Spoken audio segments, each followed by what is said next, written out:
Halo, selamat siang semua. Salam pariwara, selamat bergabung di acara sosialisasi Citra Pariwara ke-38. Kembali dengan saya, Alvita Johnson, yang akan memandu acara sosialisasi kita pada hari ini. Pertama-tama saya akan membacakan terlebih dahulu agenda acara kita, yaitu dimulai dengan opening speech dari pejabat ketua P3I DKI Jaya dan dilanjutkan dengan penjelasan tema acara Citra Pariwara oleh Ketua Pelaksana CP38. Selanjutnya, kita juga akan mendengarkan paparan dari beberapa narasumber, terkhusus penjelasan mengenai penjurian dan pendaftaran. Lalu ada juga penjelasan etika pariwara Indonesia, demo sistem pendaftaran, dan ditutup dengan sesi tanya jawab. Saya harap teman-teman semua dapat mengikuti acara sosialisasi ini dari awal hingga akhir untuk mendapatkan pemahaman yang lengkap mengenai acara Citra Pariwara ke-38. Sekarang kita akan mendengarkan opening speech dari Bapak Reza Fitriano selaku pejabat Ketua P3I DKI Jaya. Silakan Pak Reza. Terima kasih, Vita. Semoga jelas suaranya. Bismillahirrahmanirrahim. Assalamualaikum warahmatullahi wabarakatuh. Selamat siang, salam sejahtera untuk kita semua. Pertama-tama, saya mau mengucapkan minta maaf karena sosialisasi ini harusnya kita adakan 5 hari yang lalu atau minggu lalu. Cuma karena situasi negara dan bangsa yang lumayan tidak kondusif minggu lalu, sehingga membuat kita memutuskan untuk mempospon activity ini 5 hari atau 1 minggu setelahnya gitu ya. Harapan kami, saya selaku mewakili asosiasi dan industri juga, semua perjuangan teman-teman kita yang ada di jalanan maupun yang secara tidak langsung dapat didengarkan oleh pemerintah dan pengorbanannya tidak sia-sia gitu ya. Oke, berbicara tentang Citra Pariwara, sebenarnya Citra Pariwara ini adalah sebuah legacy buat teman-teman mungkin yang sudah pernah ikut sosialisasi atau sudah pernah ikutan Citra Pariwara. Di 6 tahun terakhir tuh saya menjabat sebagai ketua pelaksana. Cuma tahun ini saya didapuk sebagai pejabat ketua P3I in order untuk memberikan legacy kepada penerus di generasi berikutnya gitu. Saat ini ada ketua yang baru yaitu Devri menjabat sebagai ketua pelaksana. Kenapa saya bilang legacy? Karena Citra Pariwara ini adalah the only award show yang paling konsisten dari industri kreatif yang telah diadakan selama 38 tahun gitu ya. So harapannya adalah dengan adanya Citra Pariwara tahun ini tetap mensimulate semua insan kreatif untuk memproduce karya-karya yang baik gitu ya. Nah, termasuk pemilihan tema tahun ini, semua teman-teman di kepanitiaan, Devi dan teman-teman tim komunikasi juga comeback ke kita, ke asosiasi dengan tema yang cukup menarik, berdasarkan dari findings yang kita temukan di 4-5 tahun terakhir, di mana Indonesia selalu berbicara banyak di kancah internasional. Nggak cuma di panggung lokal, tapi begitu masuk ke Adfest, ke Cannes, ke DNAD, mereka juga, para pemenang di Citra Pariwara juga mendapatkan medal di sana. So harapannya dan semangatnya, para pengentri tahun ini juga mendapatkan exposure yang sama, experience yang sama, sehingga bisa berkompetisi mewakili Indonesia di ajang internasional melalui Citra Pariwara terlebih dahulu gitu ya. Terakhir saya ingin mengucapkan selamat berkarya untuk semua teman-teman di advertising industry. Bertandinglah secara fair dan transparan yang tentunya nanti akan dijagai dan digawangi oleh para panitia gitu ya. Semoga apa yang kalian hasilkan itu bukan hanya kemenangan untuk individu, bukan hanya kemenangan untuk kantor kalian atau agensi kalian, tapi juga industri kita, gitu ya. Yang paling terakhir, terima kasih untuk OC atau Organizing Committee, ada Devi, Lilot, dan teman-teman, BPP, kemudian rekan-rekan SC, Steering Committee, para senior saya di advertising, dan teman-teman Asosiasi P3I Jakarta. Silakan Devi, lanjutkan legacy ini, semoga mendapatkan hasil yang bisa membawa nama baik Indonesia di kancah internasional juga. Terima kasih. Terima Thank kasih you. Pak Reza. Selanjutnya kita akan mendengarkan penjelasan tema Citra Pariwara 2025 yang akan disampaikan oleh Saudara Devri Dwi Paputra sebagai Ketua Pelaksana Citra Pariwara 2025.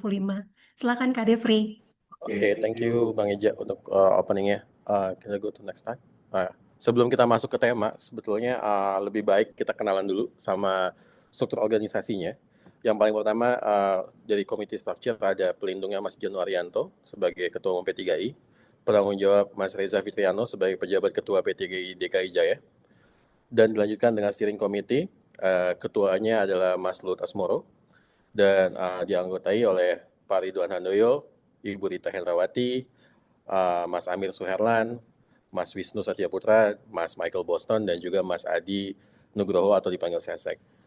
Next-nya, ini adalah teman-teman, jadi seperti biasa kalau tadi Bang Eja bilang legacy, ini adalah teman-teman yang melanjutkan legacy di tahun ini.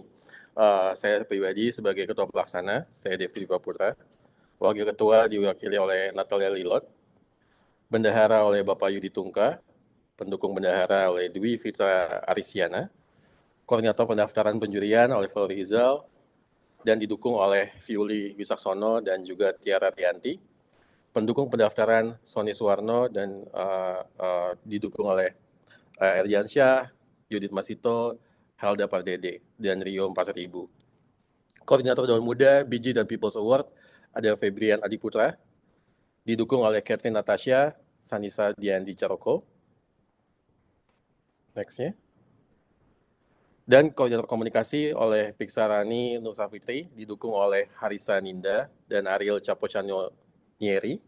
Koordinator acara Hospitality dan Volunteer oleh Niken Anggawanawati, didukung oleh Intan Puspita Ayu, diri pendukung acara, dan juga didukung oleh Syarifah Endulusia Mahri. Dan kita lanjutkan koordinator seminar dan masterclass oleh Farudin Arazi, didukung oleh Rizky Septian Intias dan Syafi Hakim. Di koordinator pendanaan ada Diki Satya, didukung oleh Ella Safiani, Saida Rosadi, Francisco Tinangon. Koordinator sistem dan teknologi ada Andika Novandi Patria, dan didukung oleh tim Pentasi. Sekretariat ada Alvita Jansen dan juga Helda Pardede. Di koordinator pelaksanaan lapangan ada Toto Hermanto, didukung oleh Circle. Ini adalah teman-teman yang kurang lebih terdiri dari 15 agensi yang bahu-membahu untuk melaksanakan Citra Pariwara ke-38 tahun ini. Semoga tahun ini diberkahi dan semua bisa berjalan dengan lancar dan juga bisa bisa sukses tahun-tahun sebelumnya. Next-nya, kita akan lihat apa yang ada di Citra Pariwara ke-38. Seperti biasa, kita juga pasti akan menjelaskan soal identitas dan juga tema yang akan kita usung tahun ini. Ini adalah logo 38 tahun Citra Pariwara, seperti disampaikan oleh Bang Eja tadi sebelumnya. Ini adalah the longest run festival di Indonesia, dan tahun ini kami semua dari OSI dan juga dibantu oleh Bapak dan Ibu dari Steering Committee, kami akan melanjutkan legasinya. Dan kalau tahun sebelumnya kita datang dengan tema Gods Must Be Crazy, tahun ini kita bakal coba untuk go beyond dari situ, karena tadi seperti dijelaskan juga, di tahun sebelumnya itu kita selalu datang dengan nekat gitu, datang dengan nyali untuk mencoba untuk mengconquer global festival, mulai dari Cannes Lions, Artfest dan sebagainya. Dan tahun ini gimana caranya kita coba untuk encourage more dari teman-teman semua, teman-teman dalam industri untuk lebih daripada yang tahun lalu itu. Next-nya, please. Ya, kita nggak bawa one hit wonder. Jadi tahun ini kita akan coba untuk mengencourage lebih, karena kita ngerasa pekerjaan itu nggak cuma bisa dengan one hit wonder, but then, next slide, kita akan bawa tema million hits wonder tahun ini. Jadi kita bakal bicara soal konsistensi, di mana hitmakers itu akan stay konsisten untuk kayak conquer global festival, bukan cuma 1-2 orang dari 1 dan 2 agency, tapi kita semua di industri diharapkan kita semua bisa conquer the global stage bersama-sama gitu. Jadi ini adalah satu unifying project bareng-bareng gitu ya, dimana kita semua bisa coba untuk kita bisa diakuin di mata global, kira-kira seperti itu. Next-nya kita bisa lihat sedikit video tentang Million Hits Wonder.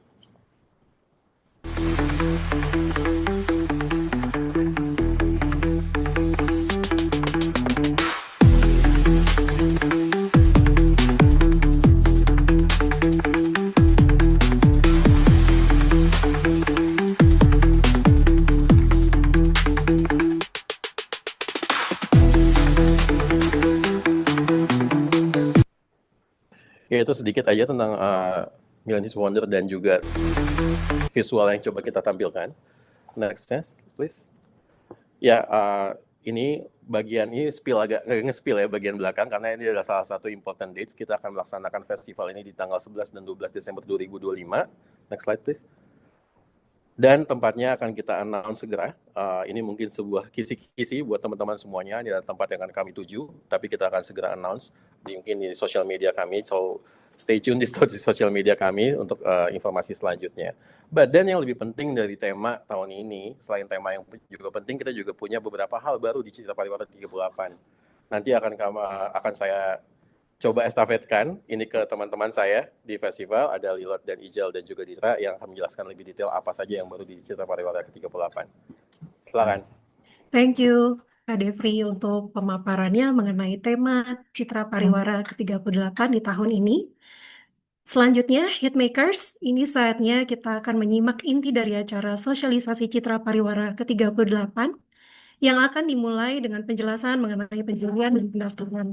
Tentunya tadi seperti sudah disampaikan oleh Kak Devri bahwa ada beberapa hal baru yang akan disampaikan, jadi mohon disimak.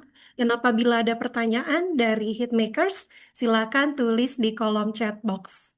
Saya persilakan kepada Kak Natalia Lilot selaku Wakil Ketua CP38 dan dilanjutkan dengan Kak Fakhrul Rizal selaku Koordinator Penjurian dan Pendaftaran CP38 dan Kak Febrian Adiputra selaku Koordinator Daun Muda dan BG Awards CP38 untuk menyampaikan pemaparannya. Terima kasih. Silakan. Oke, thank you Vita Mandevri. Hai semuanya, salam kenal. Suara aku cukup jelas ya? Oke, tahun ini kita membuka babak baru, sebuah chapter baru yang menghadirkan sesuatu yang segar pastinya, relevan dan sesuai dengan kebutuhan kreativitas hari ini. Pastinya ada beberapa hal baru yang akan jadi highlight di Citra Pariwara tahun ini, yaitu next-nya kita ada untuk main dan supporting awards, kita ada revamping di panel Creative Agency Group. Kemudian di subkategori yang diperbarui dan juga kategori baru. Kita juga mulai menerapkan aturan terkait penggunaan AI. Jangan lupa ya guys, dibaca buku panduannya. Tentunya ada juga hadirnya jajaran juri yang lebih menarik dan berwarna pastinya. Di kategori daun muda, tahun ini kita mau bikin ada top 20 finalist. Dan learning dari tahun lalu, Daun Muda School hanya akan diikuti oleh 20 finalis teratas itu ya guys. Nah, yang paling fresh ada People's Award. Ini adalah kompetisi terbaru dari Citra Pariwara yang memberikan kesempatan untuk talenta terbaik industri dipilih dan dihargai langsung oleh publik. Untuk detailnya, aku share ke koordinator pendaftaran Ijal dan Ditra. Thank you. Iya. Oke, kita move ke details pertama dari yang tadi dijelasin Kak Lilot. Akan ada revamping dari Creative Agency Group Panel. Jadi a glimpse saja, sebenarnya tahun lalu tuh the composition of the judging panel itu ada 5 panel. Ada Creative Agency Group, Digital Agency, Media, Craftsmanship yang terbagi menjadi 3, lalu DM dan BG. Tapi di tahun ini karena subkategorinya makin growing, juga ada penambahan subkategori dan kategori baru, kita coba revamp ini menjadi 7 panel. Yang mana tadinya Creative Agency Group itu hanya ada di 1 panel, sekarang itu dipecah menjadi 3. Jadi Creative Agency Group itu akan terbagi menjadi 2, satu classic format dan satu lagi experience format. Kemudian penambahan panel baru ada di panel 7 People Award. Nah, pembagiannya gimana sih panel 1 sama panel 2 gitu? Kita biasanya tahu panel 1 Creative Agency Group itu langsung terdiri dari 7 subkategori.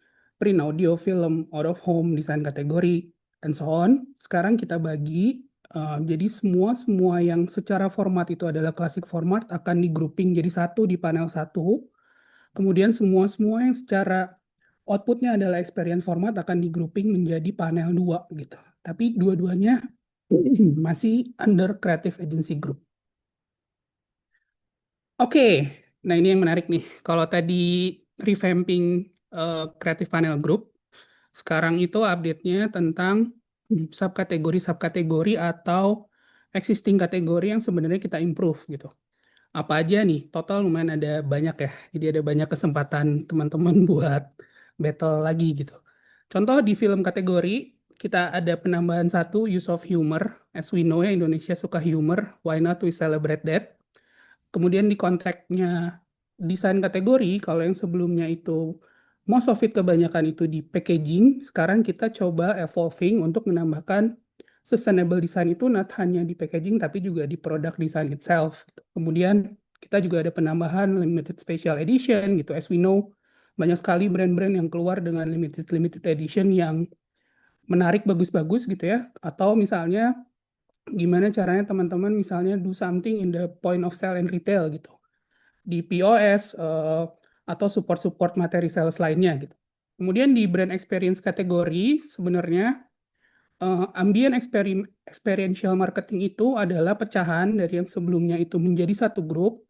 Sekarang kita coba simplify lagi. Jadi ambient itu terpisah sendiri berdasarkan scale-nya gitu, small scale and large scale. Kemudian experiential marketing and live event itu menjadi subkategori sendiri.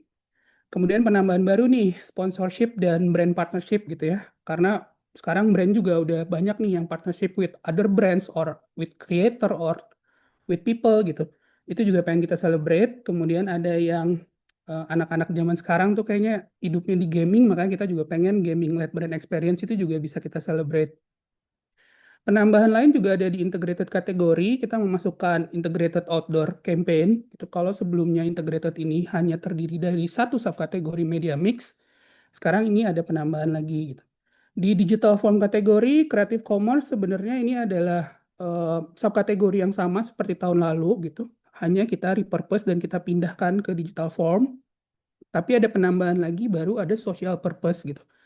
Karena kita ngelihat trennya gitu dari beberapa tahun terakhir itu lumayan agak signifikan kerjaan-kerjaan digital yang lumayan punya impact ke sosial gitu. Dan why not itu kita punya subkategori sendiri untuk kita celebrate. Lalu di digital content kita ada social film. Social film itu sebenarnya adalah refinement dari yang tahun sebelumnya digital purpose video gitu. Kita sekarang jadi fokus di social film. In a Glimpse ini adalah semua materi film yang hanya tayang di sosial media gitu, tidak tayang di TV or broadcast gitu. Kemudian ada micro short film gitu, micro short film mungkin buat teman-teman yang biasanya cuma bikin video 15 secondan doang tayang di TikTok gitu. Biasanya kayak nggak mungkin short film kayak gitu masuk ke CP. Nah sekarang kita kasih nih platformnya buat teman-teman bisa showcase your great work di subkategori ini. Kemudian di visual craft kategori kita juga menambahkan satu computer generated imagery subkategori karena kita tahu juga makin ke sini kan makin usage of 3D gitu, makin sering dipakai. Lalu di film craft kategori kita ada penambahan dua, ada penambahan casting gitu karena kan lumayan menarik how brand using the talent gitu ya. Jadi mungkin casting itu juga bisa jadi something yang kita nilai gitu secara craft. Dan juga another layernya adalah selain editing, selain sound, kita pengen nambahin color correction or grading gitu. Karena di situ juga ada a lot of effort untuk menciptakan color yang menarik kita nikmati gitu. Nah, untuk detail dari each of kategorinya gitu dengan detail deskripsinya, requirement material, judging kriterianya itu nanti teman-teman semua bisa baca di official guidebooknya Citra Pariwara ya di buku panduan gitu. Lalu, nah ini juga tadi nih yang lumayan heboh ya di dunia award show. Gimana caranya kita mulai memasukkan regulasi tentang AI usage gitu, AI usage guideline. Kenapa ini penting? Pertama karena kita pengen sebenarnya poin ketiga tuh human authorship-nya gitu. Jadi semua kerjaan yang disubmit ke Citra Pariwara itu adalah benar-benar idea dan execution-nya itu human led gitu, bukan semua tuh generated by AI gitu. Ya AI can support tapi nggak akan pernah bisa mereplace creativity-nya human kan gitu. Nah, apa aja sih yang mesti di-include as a mandatory gitu. Jadi once misalnya kerjaan atau entry teman-teman itu menggunakan AI, itu mesti di disclaimer gitu. Itu mesti di disclose somewhere in the material, misalnya presentation board ada disclaimer-nya atau di case study itu ada disclaimer board gitu. Di case study juga ada disclaimer itu mesti di disclose Karena kenapa? Karena nanti panitia pun akan bisa memverify gitu, walau either itu manual atau pakai tools gitu, kalau kerjaan ini tuh beneran using AI atau enggak. Kalau misalnya tidak di-disclose dan ternyata memang kita menemukan teman-teman usage AI, itu bisa lead to disqualification gitu. Jadi mohon ini diperhatikan ya. Again, explanation-nya nanti ada di guidebook-nya. Nah, ini yang menarik nih, kayak tadi ada 7 panel dengan penambahan dan kategori baru ini glimpse saja. Kira-kira nanti juri-jurinya akan ada siapa aja gitu. Beberapa nama dari sini adalah presiden jurinya dari panel 1 sampai dengan panel 7. Kita melibatkan lokal, internasional, brand side, client, and kreatif gitu. Nanti full list-nya mungkin akan teman-teman bisa lihat once kita spread out di sosial media gitu. Lanjutnya People's Award, Mas Ditra, silakan. Oke, semoga suaranya clear ya. Thank you ya Mas Ijal, estafetnya saya lanjutkan ke People's Award. Oke, mungkin tadi di depan Lilot sudah sempat mention ya, ada sesuatu yang baru di Citra Pariwara kita tahun ini, yang mana adalah People's Award. Apa sih People's Award ini sebenarnya? Boleh di next? Ya, jadi as we know, kalau selama bertahun-tahun, kita itu di Citra Pariwara selalu celebrate ideas. Tapi mostly memang kita akan meng-highlight creativity. Nah, sebenarnya di day to day kita, ketika kita berbicara tentang ide atau output sebuah campaign gitu ya, pasti nggak hanya tentang kreatif. Nah, di tahun ini kita mulai mencoba untuk inklusif. Selebrasi kita ini mencoba untuk lebih membuka semuanya bahwa sebenarnya yang participate di satu idea itu nggak cuma kreatif.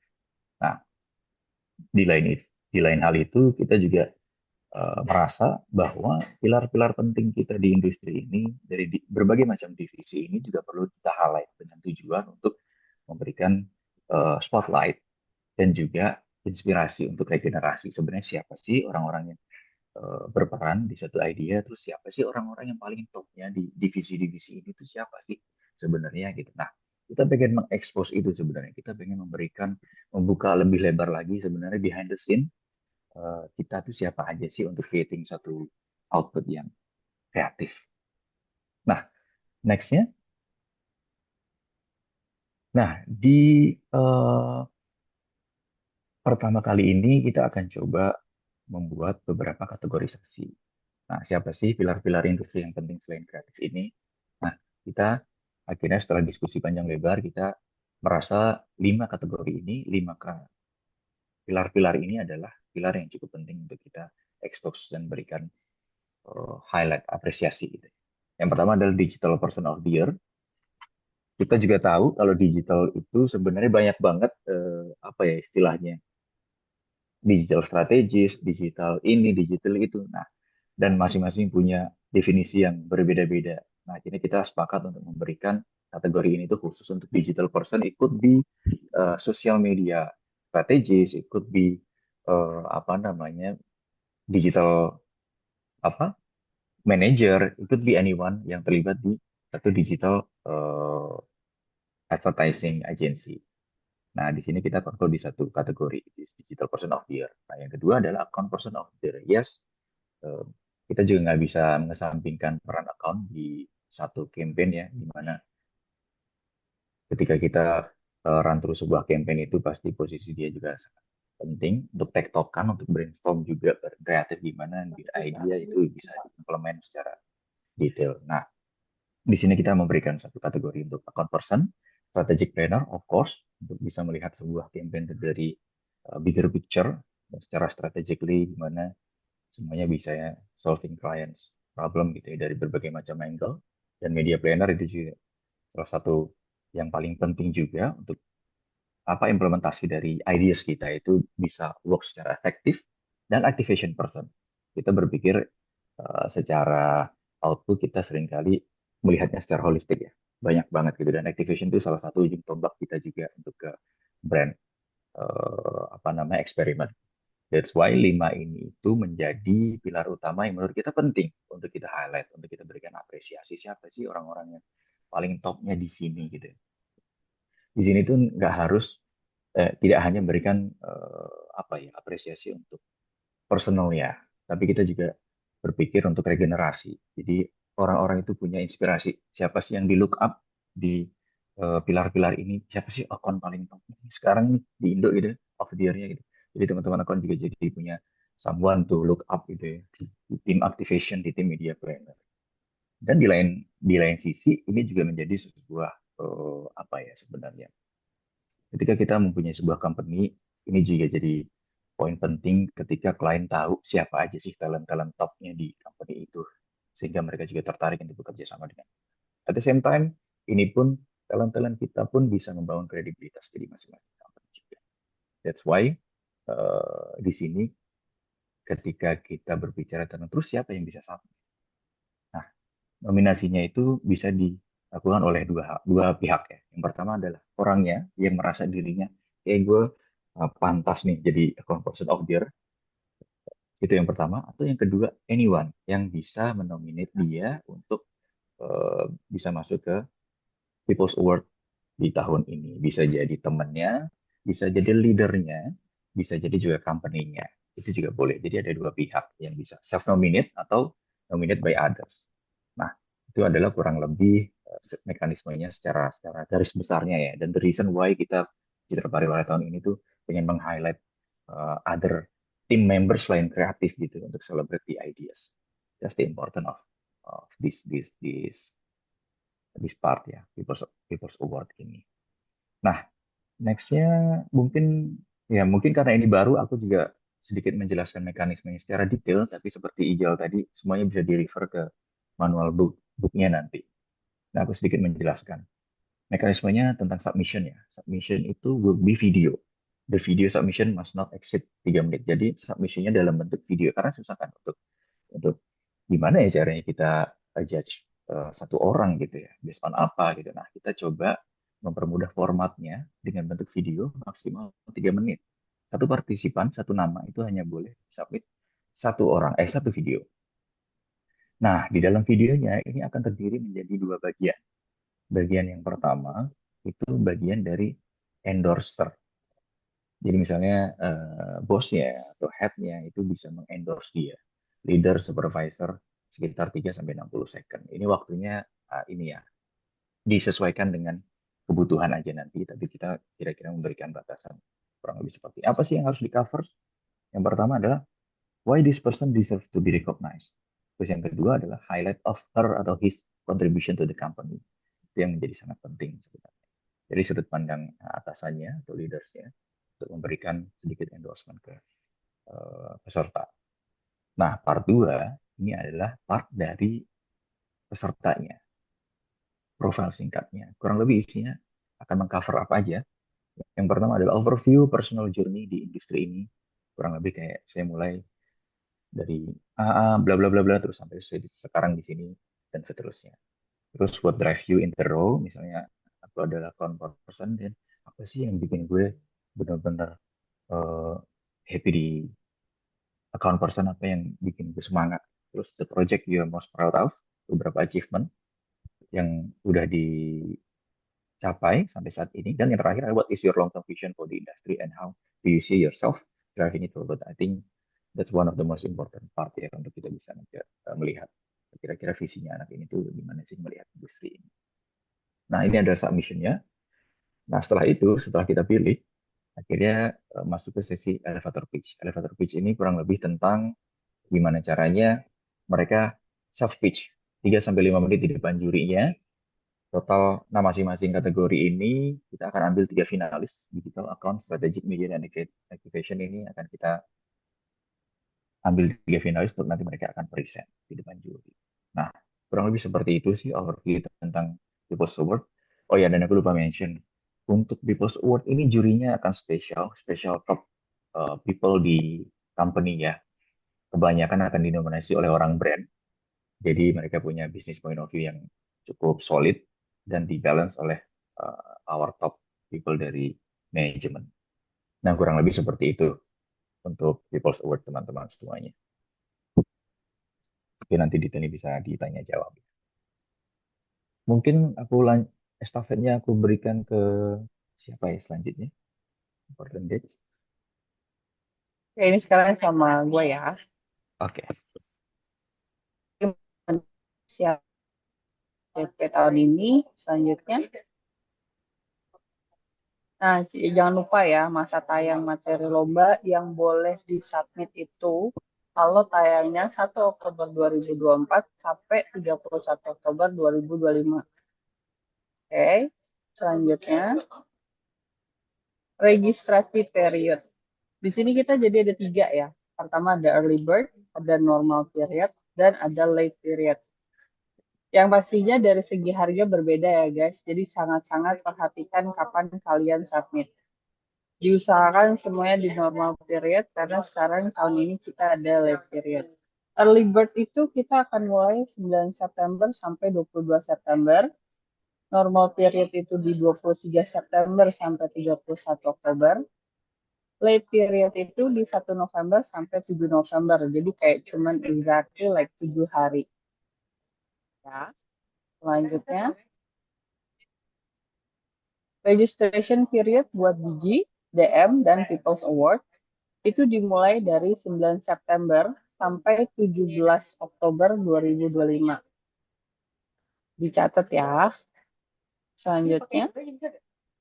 Nah, ini journey dari Daun Muda Award itu sendiri, di mana dari open registration di 9 September sampai 17 Oktober. Briefing akan ada di 31 Oktober. Jangan sampai lupa 2359 mentok tank. Top 20 announcement di 17 November. DM School for Top 20 Finalist di 20 November. Ini akan dilaksanakan offline. Top 20 deck resubmission di tanggal 21 November. Resubmission itu sifatnya terbuka ya. Kalau kalian merasa yakin dengan deck yang pertama, ya udah, nggak perlu resubmit. Infokan saja. Top 10 finalist announcement akan di 28 November. Ini buat DM. Finalist presentation di tanggal 11. Oke, selanjutnya. Untuk biji, open registration tadi sama. Briefingnya juga sama. Submission date-nya juga sama. Top 10 finalist-nya juga sama. Finalist presentation yang beda akan dilakukan 10 Desember. Awarding night di 12 Desember. Selanjutnya, buat People's Award, open registration tadi sudah jelaskan. Submission itu terakhir di 10 November. Finalist itu di 28 November. Terus elevator pitch itu di 11 Desember. Awarding-nya akan di pas hari terakhir, awarding night 12 Desember. Selanjutnya, kita akan ada masterclass dilakukan secara offline tanggal 11 November. Open registration-nya di tanggal 6 Oktober sampai 10 November. Ini cuma 1 hari, tapi ada 2 sesi yang pasti topiknya menarik banget. Jadi jangan lupa tanggal ini buat buruan daftar ya. Selanjutnya, pastinya kita akan ada seminar di tanggal 11 dan 12 Desember. Open registration mulai 27 Oktober sampai 10 Desember. Jangan lupa ya guys. Speakersnya keren-keren. Selanjutnya, pameran karya peserta dan finalis announcement itu akan dilaksanakan berbarengan, which itu di 10 Desember. Jadinya biar kalian pada H2C, harap-harap cemas. Selanjutnya, malam anugerah, malam yang sangat ditunggu-tunggu di 11 dan 12 Desember. Jangan lupa di lock tanggalnya biar kalian partisipasi di awarding night ini. Oke? Nextnya, winner announcement akan ada di website yang pastinya sama di IG kita, di tanggal 13 Desember 2025. Oke. Ini ada important dates-nya, bisa di screenshot atau nanti bisa dilihat juga di kita punya website ya. Oke. Reminder system of the year akan aku kasih ke Ijal, monggo. Punten sekedar mengingatkan, aku ulang lagi ya. Remindernya buat of the year, buat teman-teman agensi-agensi yang akan mensubmit atau berkompetisi di kategori of the year, diingetin lagi kalau partisipan itu cuma bisa memilih satu kategori ketika registrasi awal. Tuh, kategorinya apa aja? Jadi misalnya secara jernih, partisipan itu akan masuk ke registration system. Di sana tuh dia hanya bisa memilih gitu. Jadi dia mau memilih berkompetisi di kategori mana gitu. Creative agency kah, digital agency, media agency, or craftsmanship house. Hanya bisa pilih satu, nggak bisa pilih dua. Lalu ini aku tekankan lagi ya, cuman bisa milih satu karena nanti by system juga nggak akan bisa di lock once teman-teman sudah milih kreatif gitu. Itu udah nggak bisa lagi milih ke digital gitu. Nah, breakdown-nya kayak tadi di awal juga aku sempat menjelaskan kayak creative agency-nya jadinya kayak gimana sih kok jadi ada 2 panel gitu. Tetap aja meskipun teman-teman di awal memilih untuk memasuki kategori of the year creative agency, itu teman-teman nanti akan mendapatkan scoringnya tetap akumulasi dari panel 1 dan panel 2 gitu. Sementara digital media dan craftsmanship house itu kan as it is ya seperti sebelumnya gitu. Jadi once teman milih digital agency, nanti semua entry-entry yang masuk ke subkategori under that main kategori itu yang akan dihitung untuk mendapatkan digital agency of the year. Nah, tapi kayak yang aku jelasin tadi hanya boleh memilih satu atau of the year-nya harus milih mana itu hanya spesifik ketika teman-teman eligible untuk dapat points di of the year kan. Tapi misalnya satu kerjaan kalau teman-teman masukin ke creative panel group, tapi juga teman-teman misalnya mau masukin ke kategori-kategori lain, misalnya digital, media gitu, atau craft gitu. Itu diperbolehkan, tapi yang hanya dihitung poinnya untuk dapat eligible ke of the year hanya yang pertama kali dipilih gitu. Jadi kalau semuanya dimasukin tapi milih awalnya kreatif, yang dihitung hanya dari kreatif. Ini contoh aja, misalnya teman-teman pilihnya kreatif agency nih gitu, terus masukin kerjaannya di print, radio, film, integrated. Tapi the same work juga dimasukin di digital subkategori lain atau di visual craft. Nah, yang hanya akan dihitung untuk creative agency of the year adalah entry-entry yang masuk ke creative agency panel group gitu. Atau misalnya kayak teman-teman di awal udah milih digital agency of the year. Jadi walaupun data entry juga dimasukin ke panel lain, yang dihitung hanya akan dari subkategori-kategori digital agency-nya aja. Gitu. Same goes with media pun sama, mau dimasukin ke semua-semuanya gitu ya, alhamdulillah submission-nya banyak boleh. Tapi yang dihitung as a media agency of the year-nya hanya yang di kategori media. Lalu craftsmanship house pun sama, kalau misalnya teman-teman misalnya masukin film di awalnya milih craftsmanship house, walaupun memilih untuk memasukkan lagi di kategori film di panel 1, itu yang terhitung of the year buat craftsmanship house-nya hanya yang di subkategori craftsmanship house. Lalu next-nya advertiser of the year, perhitungan skornya akan dari mana? Itu akan dihitung berdasarkan skor dari kategori 1 sampai 11, tapi terkecuali perhitungan skor dari craft kategori gitu. Di contohnya, jadi advertiser of the year itu semuanya akan mendapatkan poin dari creative agency group, digital agency group, dan media agency group.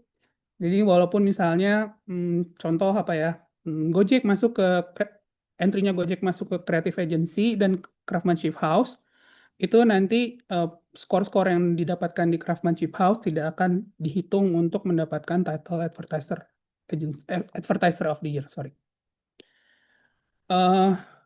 Pretty much summary-nya, highest award yang of the year tadi, creative agency itu akan berdasarkan assessment dari kategori 1 sampai 7, digital agency itu dari kategori 8 sampai 10, media agency itu di 11, craftsmanship house di 12 dan 14, Advertiser of the Year, akumulasi scoringnya akan dari kategori 1 sampai 11 gitu. Nah, starting dari 2020 ya, akumulasi poinnya itu untuk menentukan of the year winner itu di regulatednya as follow gitu, hanya dihitung berdasarkan ketika teman-teman registrasi compete di mana, contoh di creative agency ya itu nanti hanya akan mendapatkan poin dari situ saja gitu. Same goes with digital agency, media agency kategori, craftsmanship, hanya dihitung ketika teman-teman milih yang pertama gitu.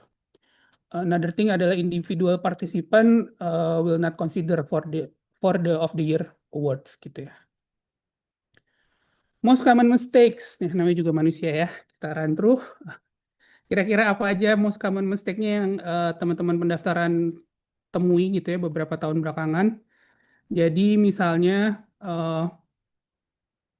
partisipan itu tidak mensubmit materinya sesuai dengan deadline dan tidak membayarkan paymentnya sesuai dengan period yang tadi ya, yang tadi early, normal, atau late period gitu.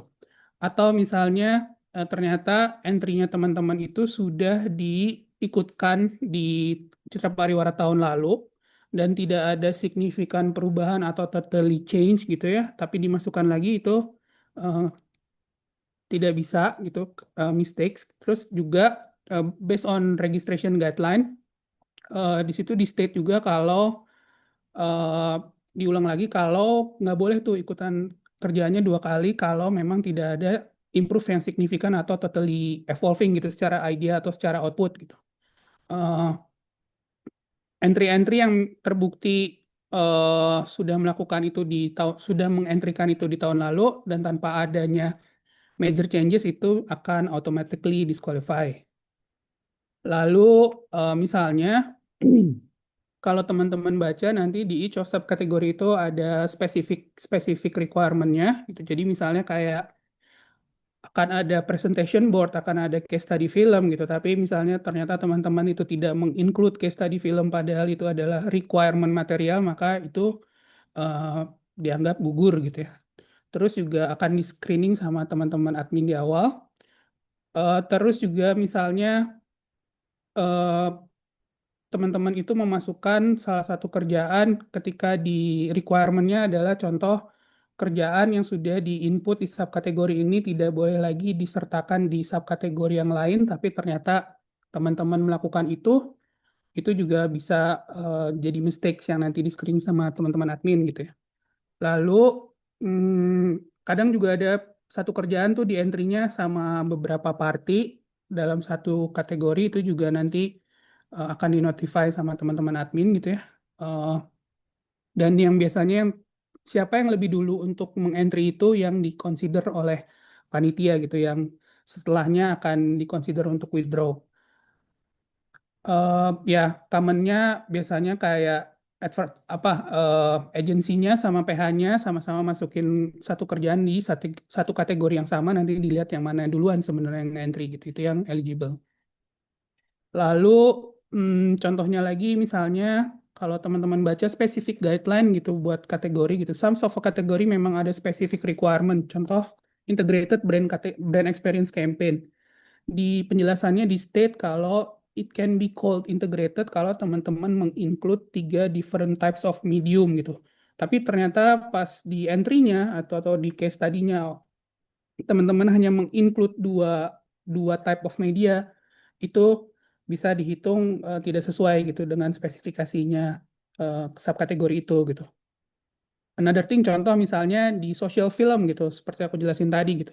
Semua materinya tuh memang harus digital video spots gitu. Kalau diketemukan ternyata memang materi ini juga tayang di TV or di other broadcast platform, itu juga bisa kita notify untuk mistakes-nya gitu. Terus penting juga in the serial kategori gitu ya, di panel 1 ada banyak kategori yang campaign. Requirement-nya itu harus memasukkan 2 single entry gitu ya. Dan misalnya nih, dari 2 single entry itu salah satu tidak lolos secara ethical guideline gitu ya, nggak lolos screeningnya, maka the whole series entry itu akan kita drop gitu. Walaupun misalnya yang errornya hanya 1 atau yang tidak lolosnya hanya 1 gitu. Selanjutnya aku pass on lagi ke Kak Vita. Terima kasih. Terima kasih Kak Lilot, Kak Ijal, dan Kak Ditra yang sudah memberikan pemaparan mengenai penjurian dan pendaftaran di Citra Pariwara kali ini. Cukup panjang penjelasannya, ada satu kategori spesial dan ada 16 subkategori kalau nggak salah ya, yang baru di tahun ini. Nah, saya ingin mengingatkan kembali bahwa untuk pertanyaan mohon ditulis di kolom chat box dan nanti akan kami jawab saat sesi tanya jawab. Baik, tanpa berlama-lama lagi, untuk selanjutnya kita akan mendengarkan hal yang sangat penting, yaitu pemaparan mengenai etika pariwara Indonesia. Nah, kalau teman-teman udah bikin karya yang sangat baik, sangat bagus, tapi kalau tidak sesuai dengan etika pariwara, maka sangat disayangkan eh, karya iklannya mungkin tidak akan lolos ke tahap selanjutnya. Jadi mohon sangat-sangat diperhatikan dan tenang aja. Kitab Etika Pariwara Indonesia sudah tersedia di website Citra Pariwara setiap tahun. Dan tanpa berlama-lama lagi, kita juga akan segera mendengarkan pemaparan yang disampaikan oleh Bapak Susilo Dwi Hatmanto selaku Ketua Badan Pengawas Periklanan P3I. Silakan Pak Susilo. Oke, terima kasih untuk teman-teman agensi yang akan ikut Citra Pariwara 38 ya. Kita langsung ya biar cepat.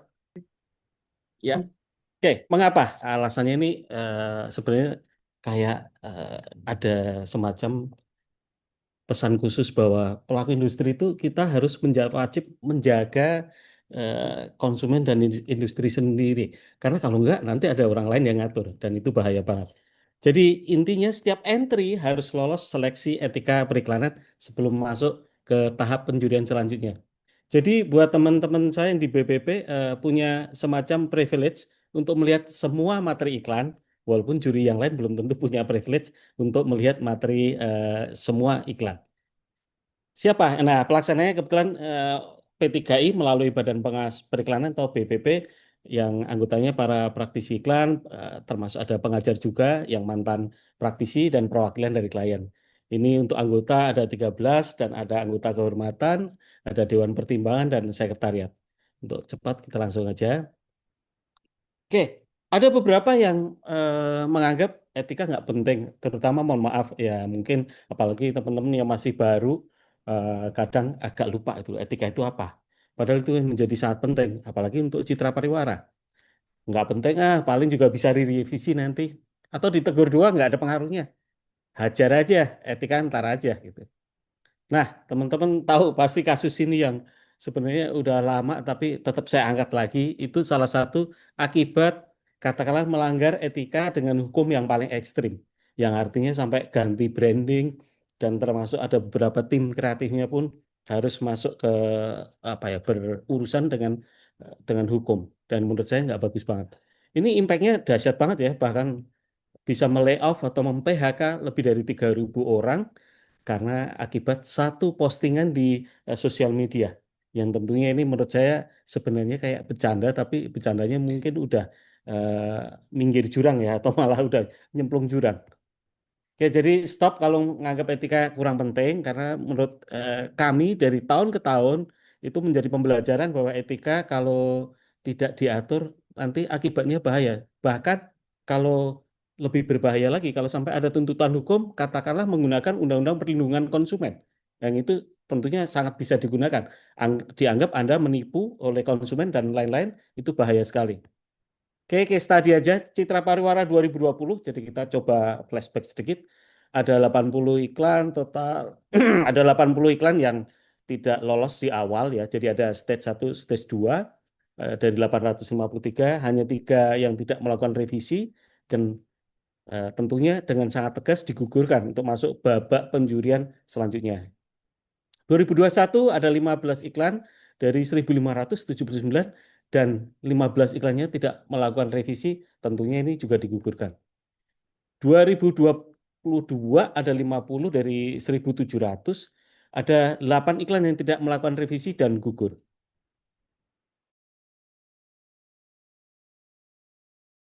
Yang kena etika dari 1.230 dan 1 iklan tidak melakukan revisi.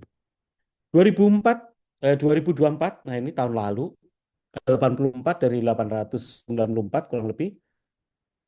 Semua bisa melakukan revision dan bisa lanjut ke babak penjurian kreativitas. Menurut saya ini bagus 2024. Mudah-mudahan 2025 tidak ada yang perlu harus didiskualifikasi karena tidak lolos etika. Mekanismenya seperti apa? Jadi biasanya kami akan menjuri secara online oleh panel BPP dan tentunya ada pengawas dari P3I. Nah, salah satunya kalau ada juri yang tidak meloloskan satu karya akan dibahas bersama di stage 2. Jadi ada stage 1, stage 2. Nanti diskusi terakhir seluruh panel juri go or no go. Nah, itu ada mekanismenya. 2020 studi kasus saja. Misalnya, ini ada yang beberapa iklan tidak sejalan. Misalnya kategori radio.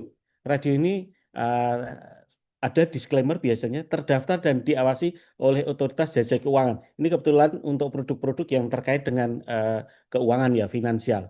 Ada yang kena. Atau mungkin ini food and seasoning racikan terbaik. Nah, ini pasal yang paling sering dilanggar. Bab 3A nomor 1.2.2 bahasa yang iklan tidak menggunakan kata atau superlatif paling, nomor 1, top, dan lain-lain. Dan herannya sampai hari ini masih banyak yang melakukan pelanggaran untuk terbaik dan lain-lain. Saya juga agak nggak yakin apakah agensinya tahu atau enggak, tapi tugas teman-teman untuk meyakinkan bahwa apakah boleh, sebenarnya boleh, asalkan ada penjelasan sah berupa survei ataupun riset dari lembaga independen yang kredibel yang menjelaskan tentang pencapaian produk tersebut. Jadi sebenarnya boleh ya, asalkan ada alasan dan itu ditampilkan alasannya, bukan disembunyikan, harus ditampilkan. Terus ini ada contoh iklan radio, ini overclaim, jadi minum Nuocena untuk jaga imun tubuh. Tentunya manfaat produk di pasal 1.27 harus secara jujur, benar, dan bertanggung jawab. Kan bahaya banget. Nanti hanya minum minum minuman ini bisa menjaga imun, padahal belum tentu imunitas seseorang ditentukan oleh minuman tersebut, karena pasti ada faktor lain. Ada lagi juga vitamin yang tentu harus ada disclaimer, baca aturan pakai, atau mungkin ini beli mart online supermarket nomor 1 sama itu superlatif yang akhirnya kita tegur dan berhasil direvisi. Atau out of home kategori kebetulan ini kondom. Nah, ini alat ini ya, alat produksi rumah tangga, perbekalan kesehatan rumah tangga harus ada spot ikuti petunjuk pemakaian.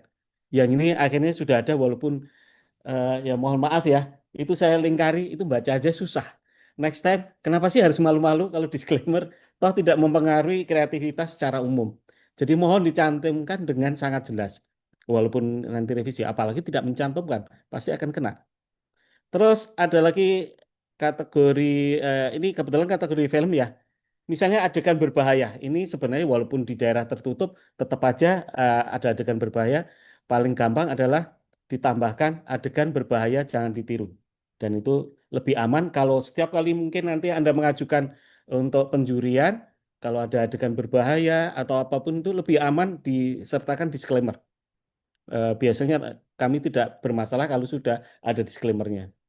Atau mungkin ini sekali lagi OJK, produk OJK, jadi ada web series. Web series itu panjang banget, ada berapa menit ya, saya lupa, tapi lumayan panjang. Sayangnya terakhir tidak ada, ini ada salah satunya gitu ya, tidak ada PT Banknya adalah perusahaan TBK yang terdaftar dan diawasi oleh OJK. Itu berlaku untuk jasa keuangan maupun nanti untuk komoditas juga ada ya, ataupun termasuk kripto dan segala macam itu ada, bukan OJK tapi ada Badan Bapepti itu sendiri. Jadi tolong kalau memang ada kaitannya dengan pihak ketiga yang mengawasi, tolong dicantumkan.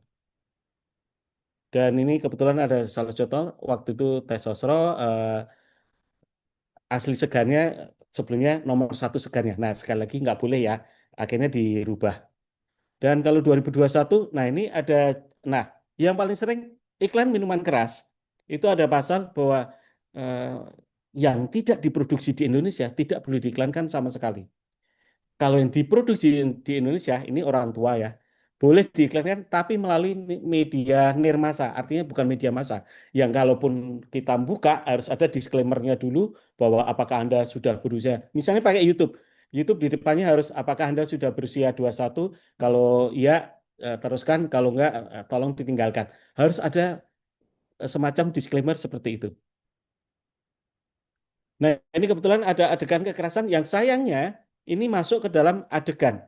Yang kalau diedit, saya juga nggak ngerti ngeditnya gimana. Karena adegannya udah menyatu di situ. Yang artinya kalau si anak itu dihilangkan, mungkin story-nya juga nggak apa ya, udah hilang. Dan singkat cerita, nggak bisa direvisi ya, terpaksa harus gugur. Atau misalnya ini kebetulan waktu itu ada shell helix, ada klaim nomor 1. Sayangnya, klaim superlatif ini ketika direvisi nggak secepat itu karena harus minta persetujuan dari Asia Pasifik. Yang tentunya itu perlu waktu yang cukup apa ya, yang tidak memenuhi syarat secara tenggat waktu atau deadline.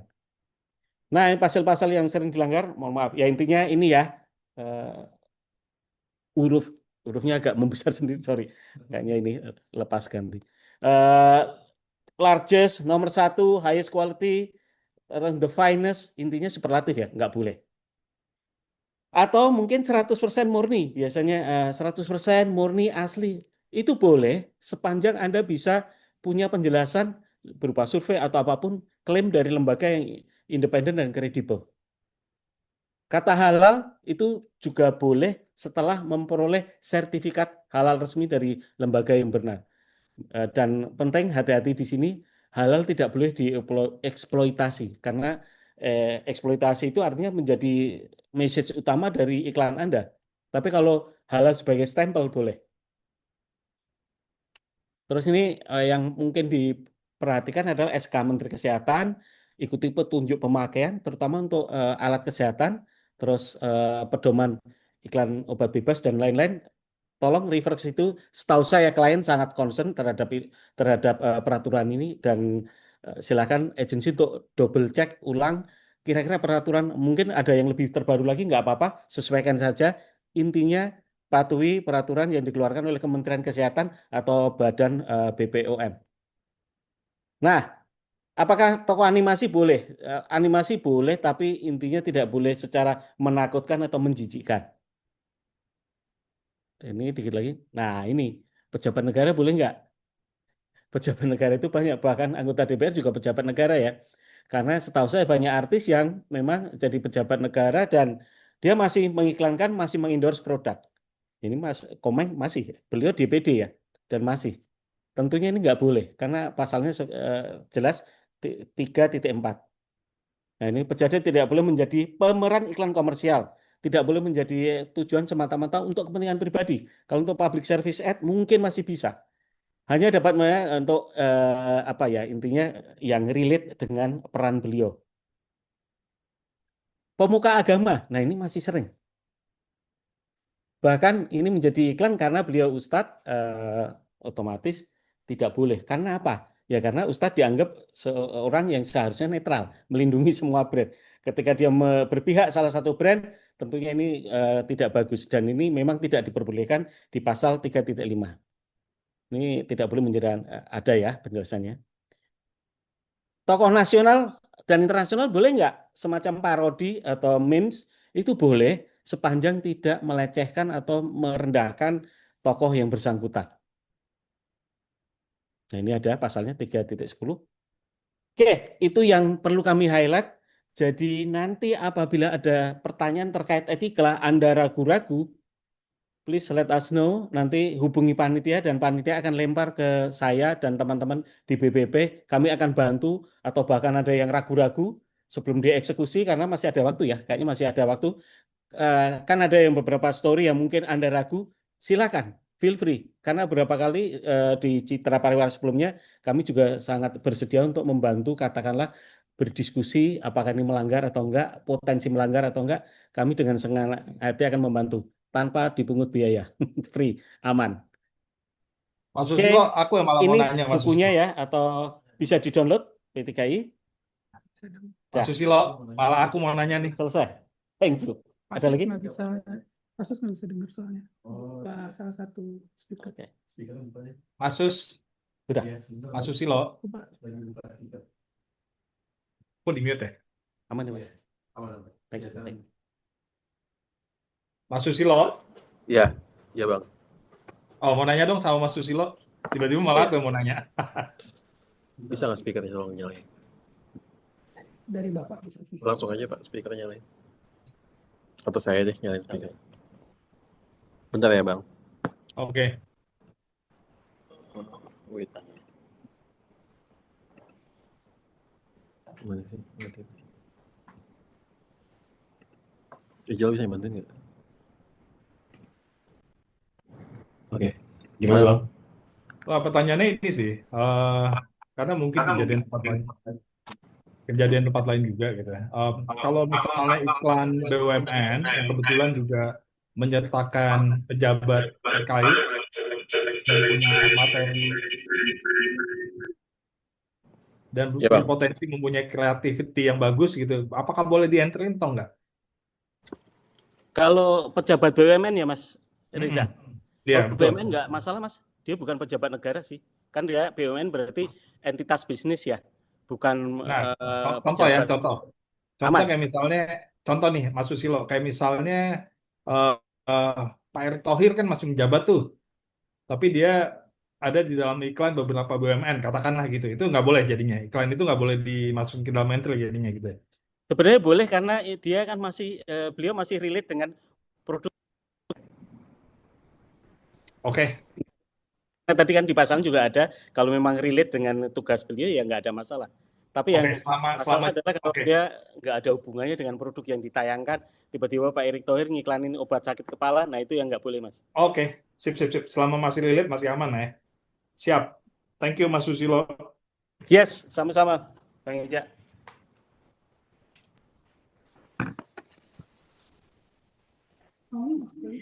Terima kasih Pak Susilo untuk pemaparannya yang sudah disampaikan. Nah, jadi walaupun tadi bisa revisi, tapi pastikan sesuai etika pariwara Indonesia sebelum disubmit. Jadi supaya nggak bolak-balik, ternyata tadi juga ada beberapa hal yang harus dikonfirmasi ke regional dulu ya Pak ya. Nah, oke, berarti sekarang kita akan mulai menyimak juga. Ini yang paling ditunggu-tunggu, yaitu demo sistem pendaftaran oleh yang akan disampaikan oleh Mas Sony. Nah, sebagaimana tadi sudah disampaikan di awal juga bahwa periode semua pendaftaran baik entry, Daun Muda, BG Awards, dan People Awards itu juga akan dimulai dibuka besok pendaftarannya tanggal 9 September 2025. Maka perlu diperhatikan baik-baik tahap-tahap dalam melakukan pendaftaran entry di Citra Pariwara. Silahkan saya serahkan kembali kepada Saudara Sony Suwarno untuk memberikan pemaparannya.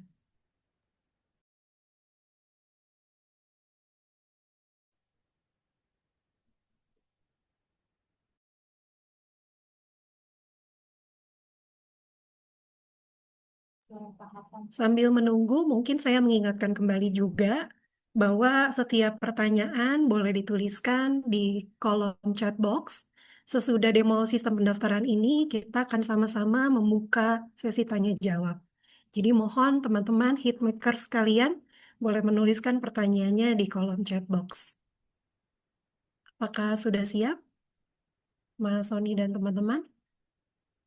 Oke, baik, silakan. Selamat siang. Di sini kita akan memberikan penjelasan tentang tahapan registrasi. Oke, berikutnya. Nah, di sini kita perlu membuat account dulu ya. Kalau yang belum punya account, kalau yang sudah dan dia lupa, boleh di lupa password gitu ya. Next. Nah, di sini kita mau pilih apa gitu. Misalnya kita pilih Citra Pariwara. Oke, next. Nah, di sini ada pilihan join event, kita pilih Citra Pariwara, pilih kemudian personal, member atau member.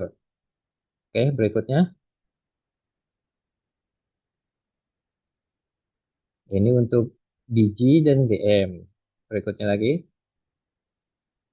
Nah, sign in. Berikutnya. Pertama kita klik ke login yang sudah akunnya sudah dibuat. Next.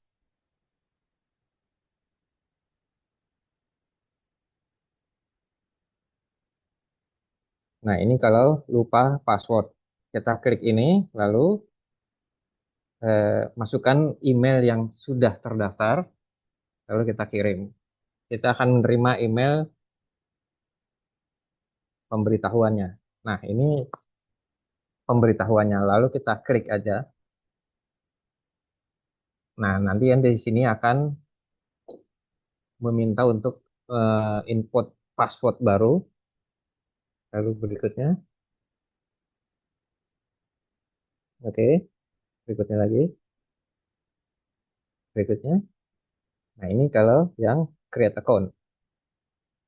Kita klik yang create account. Nah, ini dimasukkan username-nya, email, dan password. Nah, passwordnya ini khusus ya, 8 karakter dengan kombinasi huruf besar, huruf kecil, dan angka.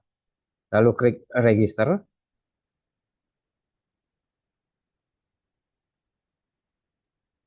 Kalau ini ada kesalahan berupa passwordnya,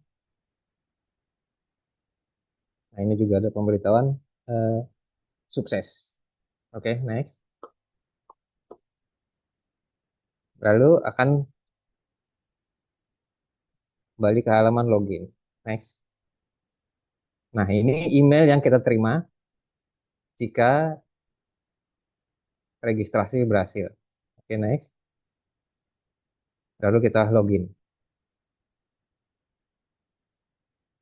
Nah, ini join sebagai personal. Tidak mewakili perusahaan, tidak diperhitungkan dalam itu. Oke, kita lihat, klik Citra Pariwaranya. Join event. Oke. Nah, ini kita pilih personal ya, untuk yang personal. Next. Nah, ini kita masukkan data-datanya, data-data personal. Oke, next. Berikutnya. Nah, oke. Klik. Nah, ini sekarang sebagai member anggota P3I. Join event. Oke, next. Nah, ini kita klik yang member. Nah, ini kita masukkan data-datanya, yaitu pertama ya, memilih nomor anggota dan nama perusahaan. Ini harus sesuai ya, kalau belum tahu perusahaan ikut member atau tidak, bisa ditanyakan ke yang bersangkutan. Oke, next. Nah, ini yang dipilih. Mau ikut ke lomba yang mana? Kategori apa? Kreatif, digital, media, atau craftsmanship. Oke, next. Lalu PIC-nya harus juga diisi, wajib. Siapa yang akan menginput data-datanya. Oke, sekarang untuk yang non-member. Berikutnya, ini juga dipilih. Kita masukkan datanya. Nah, ini pilih klik account. Company-nya apa namanya? Oke. Nah, ini juga lombanya yang diikuti apa kategorinya. Berikutnya, diisi juga data-data PIC dari yang bersangkutan. Oke. Nah, ini registration-nya sekarang. Ini kita sudah login. Baru kita klik view detail. Nah, akan muncul tampilan seperti ini. Lalu kita klik yang ini kita klik dulu yang untuk client approval. Oke, kita download. Nah, yang ini untuk new entry. Oke. Terus pilih subkategorinya. Kita mau ikut kategori apa? Di sini kita contoh ke print kategori single. Lalu subnya apa? Tentang apa? Berikutnya. Lalu kita pilih, kita cari, kita mau ikut ke yang mana. Nah, baru di sini dimasukkan data-datanya. Oke. Ini di sini kliennya. Kalau tidak ada di daftar ini, kita bisa klik yang tanda plus. Berikutnya, ya, request nama agensinya apa. Oke. Nah, ini kalau sudah terisi semua, lalu tambahkan tim yang belum ada di data. Oke, tambahkan. Nah, ini kita mau masukkan kan yang apa? Kita pilih di sini. Ya, berikutnya. Nah, ini data-data sudah terisi. Kita lihat lagi apakah perlu diedit atau enggak. Kalau sudah confirm, kita klik and submit. Nah, data sudah masuk. Berikutnya, kalau mau menambahkan lagi, kita klik lagi new entry. Oke. Nah, ini akan muncul form yang sama. Kalau datanya sudah ada dan isi-isinya sama, kita klik yang di atas. Berikutnya. Nah, data apa yang sama? Kita pilih di sini. Oke. Nah, ini kan sudah otomatis terisi, jadi nggak perlu diketik lagi. Oke. Oke, di save ini, confirm and submit. Siap. Baru kita upload file-filenya dari nomor registrasi dan judul ikan yang kita pilih. Kita perlu file-file apa aja. Kita klik ke titik 3, lalu upload file. Nah, ini misalnya untuk ini kita perlu mengupload translation dan client approval dan material. Oke, next. Nah, material single of print. Nah, ini kita upload. Kita tanda plus, baru upload. Oke. Nah, upload sukses. Oke. Berikutnya. Nah, ini untuk client approval. Kita upload juga. Nah, ini hasil uploadannya kita lihat di sini. Di titik tanda icon panah ke atas. Ini kita lihat ada 2 file yang sudah diupload. Oke, berikutnya. Nah, ini semua yang sudah kita entry. Itu ada berapa banyak halaman dan kita pilih semua, baru kita klik ini yang pilihannya, lalu atau pilih satu, bisa juga, lalu kita submit entry. Nah, ini ada itu, baru berikutnya kita submit. Nah, sudah selesai di submit. Next.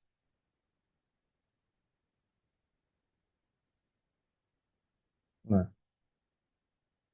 mohon dipastikan mandatory file sudah sesuai dengan ketentuan. Nah, ini dilihat di bawah yang tanda merah, itu ada salah satu materi yang belum sesuai dengan syarat dan ketentuannya. Itu ada nomor registrasi, mandatarinya diperlukan adalah client approval. Berarti itu kekurangan file upload. Itu harus kita upload. Oke, berikutnya. Pastikan media tab sesuai. Oke, sekarang tentang payment confirmation. Nah, ini kita pilih yang tab yang kedua, payment confirmation. Lalu di upload dan ini. Ya, berikutnya. Klik icon 3, lalu kita download dulu invoice-nya. Di situ tertera berapa yang harus kita bayarkan. Dan nomor rekening. Kita print. Oke.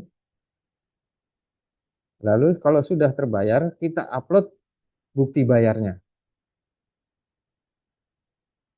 Oke, berikutnya. Nah, ini upload bukti bayar ya. Next. Next. Nah, akan muncul tampilan seperti ini. Kalau belum ada upload bukti bayar, itu akan tertanda merah. Oke, berikutnya. Nah, ini yang kuning ini sudah dibayar dan masih proses verifikasi admin. Lalu berikutnya, next. Nah, ini yang sudah dikonfirmasi oleh admin. Next. Status entry. Nah, sekarang entry-nya kita lihat statusnya. Masih in progress kah atau sudah approve? Next. Kalau masih in progress itu dalam pengecekan admin. Oke. Nah, ini kalau yang sudah approve itu berwarna biru, ya. Next. Ya, berikutnya. Nah, ini yang di reject. Ini tidak memenuhi syarat. Sekarang tentang biji dan DMO. Kita pilih yang daun muda atau biji uwet. Nah, ini kita isi data-datanya. Nama peserta 1, nama peserta 2. Next. Nah, kalau sudah diupload ya akan begini. Lalu kita berikutnya harus upload bukti transfer. Next. Nah, kita download dulu invoice-nya. Next. Nah, kalau sudah diupload, ini masih in progress. Masih dalam pemeriksaan admin. Next. Nah, ini sudah diperiksa. Next. Nah, ini sudah dikonfirm. Berarti sudah sesuai. Sekarang tasnya, kita lihat dulu. Tugasnya itu apa? Berikutnya, pilih tab ini, lalu downloadnya di sini.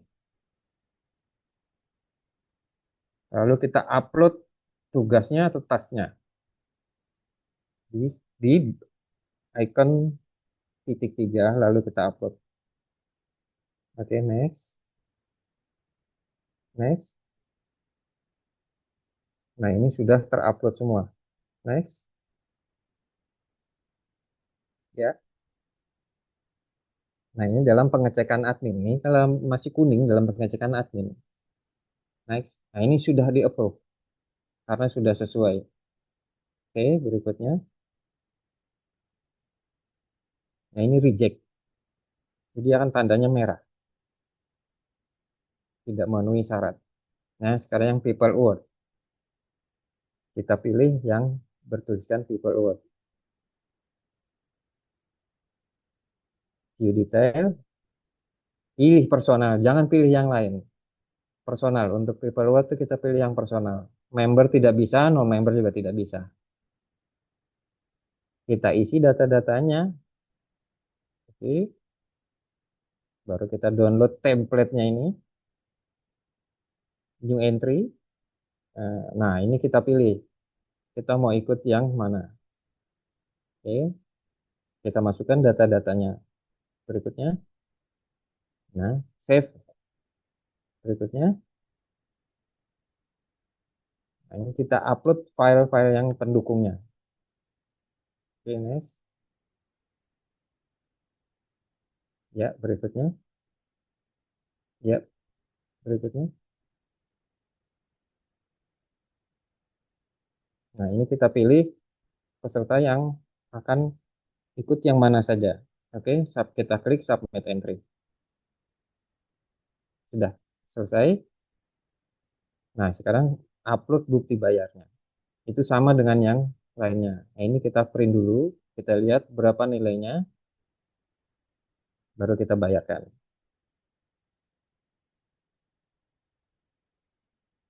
Lalu upload bukti bayarnya. Berikutnya. Ya. Nah, ini dalam in progress. Masih dalam pemeriksaan oleh admin. Berikutnya. Nah, ini sudah selesai. Sudah diperiksa. Berikutnya. Ini sudah disetujui. Yap. Nah, ini kalau di reject karena tidak memenuhi persyaratan. Oke, berikutnya. Terima kasih. Jika ada pertanyaan, silahkan diajukan. Terima kasih, kita kembalikan ke Mbak Vita. Terima kasih Mas Sony untuk pemaparannya mengenai sistem pendaftaran. Saat ini kita akan membuka sesi tanya jawab. Dipersilakan jika ada yang mau langsung open mic atau mau menyampaikannya di kolom chat box, kami persilakan. Kalau belum ada, mungkin saya juga ingin menginformasikan bahwa semua informasi terkait Citra Pariwara akan tersedia di website citrapariwara.org atau citrapariwara.org atau juga bisa menghubungi nomor sekretariat Citra Pariwara boleh di-showing dulu untuk ya, ini dapat muncul di layar bahwa ada perwakilan sekretariat P3I dan untuk hotline pendaftaran materi lomba untuk registrasi itu ada di nomor 0818 0671 0462. Boleh di screenshot juga. Dan ada email untuk apabila ada pertanyaan untuk pendaftaran, untuk DM, untuk BG, dan People Award. Lalu untuk pemesanan undangan, baik seminar dan masterclass, serta malam anugerah, bisa menghubungi nomor WA Sekretariat P3I. Baik, ada pertanyaan dari Kak Rafa ya? Kak Rafa dari Rona Aksara, saya mau menanya mengenai persyaratan AI. Itu sejauh apa ya Kak persyaratannya? Dan apakah jika satu frame di iklan atau sampai jika pembuatan storyboard juga boleh ikut? Nggak? Silakan mungkin bisa dijawab dari tim pendaftaran dan penjurian. Halo. Sebenarnya untuk regulasi AI, as long as AI itu dipergunakan hanya untuk membantu development creative outputnya, itu diperbolehkan, hanya saja ketika di entry itu harus di-disclaim, harus di-disclosure gitu. Jadi misalnya dalam satu video itu, satu frame ternyata ada usage AI-nya gitu. Itu ketika on the specific scene itu dicantumin aja disclaimer-nya gitu. Misalnya di scene itu use generative AI gitu ya untuk misalnya extend background or whatever gitu. As long as itu di-disclose, itu sudah comply gitu sama rules-nya. Terus kalau misalnya ditanya jika pembuatan storyboard boleh pakai AI nggak? Boleh, selama bukan yang storyboard yang dibikin AI itu yang di-submit gitu. Kalaupun itu mau di-submit, tetap harus di-disclose kalau ini tuh full semua materinya generated by AI. Gitu. Lalu, jika materi sudah di-approve, apakah masih bisa diedit? Biasanya nanti setelah dari etika ya Pak ya, dari etika kita notify misalnya teman-teman, contoh kayak tadi lupa misalnya mencantumkan amaran OJK gitu ya. Jadi biasanya kita notify untuk teman-teman nanti ada certain period untuk bisa menambahkan amaran itu gitu. Kasus namanya. Ya. Bener ya? Kurang lebih kayak gitu Kak Natasha. Mungkin aku nambahin, mungkin maksudnya Natasha lebih kepada kalau materi yang submission belum sampai etika jauh. Karena di sini lebih kepada karena ada kesalahan atau salah lampirin materi gitu. Gitu kah Natasha? Kalau misalnya, oke. Kalau misalnya kayak gitu, sebenarnya kalau udah di approve nggak bisa diedit. Jadi kalian benar-benar harus make sure kalau materi itu udah yang final sebelum kalian submit. Karena kalau udah ke submit itu prosesnya akan panjang lagi gitu. Sama kita juga perlu ingetin bahwa ketika kalian submit tanggalnya ada early bird, tapi materinya masih bukan materi yang beneran, terus berharap bisa diedit. Itu nanti akan ada revisi invoice dan kalian akan masuk ke normal period. Gitu. Ketika kalian bayar di normal period, tapi materinya belum yang final dan kalian revisi di late period, dan itu kalian masuk ke late period. Invoice-nya akan revisi. Jadi invoice yang lama tidak berlaku, invoice baru yang akan berlaku. Gitu.